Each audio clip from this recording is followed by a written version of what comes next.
You won't believe how one small tweak makes an angle grinder far more useful. This simple idea turns your grinder into a safer, more precise handheld cutter.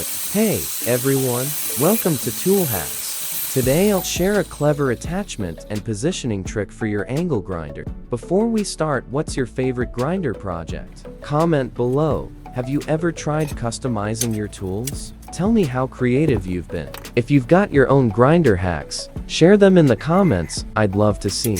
Where are you watching from? Tool Hacks has viewers from all over the world. Your ideas inspire me. What tool should we feature in the next video?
If you learned something new today, hit that like button, it really helps. Don't forget to subscribe and ring the bell so you won't miss our next hack. Drop a emoji if you love DIY and creative tool ideas like this one. If you liked this tool hack, like, share, and subscribe. Stay safe, see you next time.